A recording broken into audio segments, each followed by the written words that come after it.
A Comissão Externa da Câmara dos Deputados, que acompanha ações de combate ao novo coronavírus, ouviu do Ministério da Saúde, secretarias de saúde, do Ministério Público e da Indústria Brasileira de Gases informações sobre o fornecimento de oxigênio a hospitais públicos e privados no Brasil. Em janeiro, Manaus vivenciou um colapso no sistema de saúde em decorrência da falta de oxigênio para socorrer os pacientes graves de Covid-19. Com a explosão de casos graves da doença nas últimas semanas, em todo o país, há o risco de desabastecimento de oxigênio. Segundo a indústria de gás, o fornecimento de oxigênio para a área de saúde dobrou nos primeiros meses de 2021 em relação a 2020. Segundo o representante da indústria, a área de saúde consumia 20% do total de oxigênio produzido no país.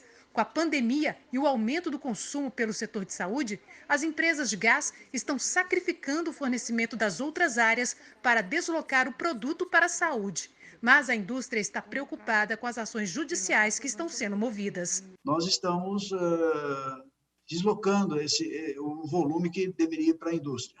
Temos recebido algumas notificações de clientes que, obviamente, e às vezes até decisões judiciais já, onde eles entram com mandado de segurança e alguns juízes que não entendem essa situação estão nos penalizando com multas diárias se nós não fornecermos os volumes que, não só o que está contratado, tem um juiz que mandou fornecer tudo o que a indústria precisar. E essa indústria, no caso, ela está consumindo 4 vezes mais do que está no contrato. Aqui no Brasil, nós não podemos que isso aconteça, que a indústria judicialize um distribuidor de oxigênio, né, em detrimento a salvar outras vidas. Começaram a surgir inúmeras ações judiciais, tanto no âmbito estadual quanto no âmbito federal, na busca desse insumo. O que a gente percebe? Cada gestor local, na angústia e no desespero até de atender a sua população, vai a juízo dizer, não, olha, a White Martins ou a empresa tal, ou o Ministério da Saúde tem que prover imediatamente o oxigênio porque as pessoas estão morrendo aqui. É verdade, e a gente sabe que os gestores não podem se omitir.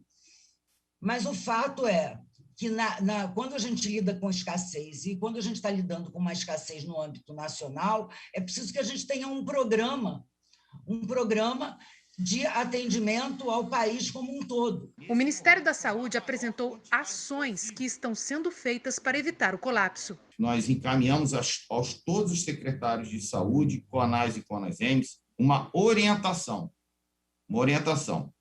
É o ofício circular número 4, tá?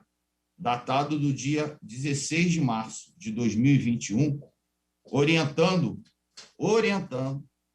aos estados e municípios que cobrassem da contratada, né, um plano de contingência.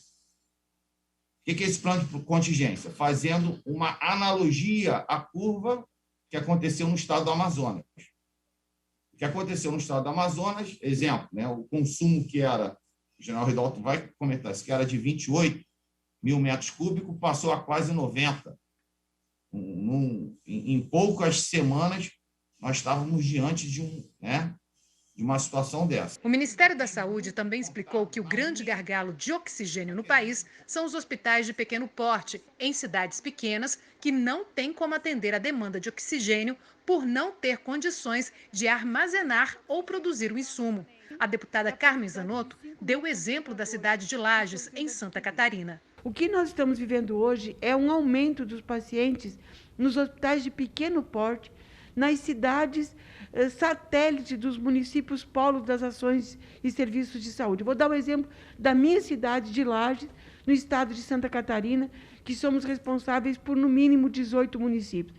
É em Lages que ficam os hospitais de grande porte, os hospitais de referência, tanto pediátrico, quanto hospital geral e maternidade, quanto hospital de trauma e alta complexidade. O que está acontecendo? Não temos mais capacidade de leitos de enfermaria Covid.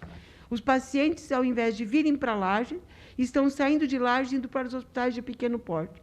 Alguns deles realmente não têm tanques de oxigênio, porque o consumo deles, ou geradores de oxigênio próprio, porque o consumo sempre foi muito pequeno. Com isso, a capacidade e a necessidade de reposição dos cilindros é muito rápida e nós não temos cilindros em quantitativo suficiente para garantir.